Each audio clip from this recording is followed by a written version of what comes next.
This is how to use Copy My Call in the Memo mode. Click the red button here, select Memo, confirm your token usage, and proceed. Basically, the Memo mode is a voice recorder. You can record in-person conversations, meeting, or any other audio. And it's recording my voice, so we can stop.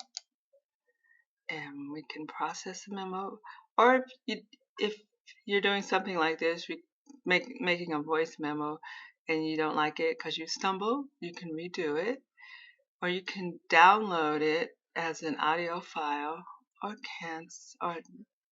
cancel. But and you can listen to it here. Okay, so to know if you want to proceed or if you want to redo it, we'll just process the memo. And the memo is being processed, and that's it. It will show up in your it's already successfully processed that quickly, so it will show up in your recordings page. And that is how you use Memo and Copy My Call.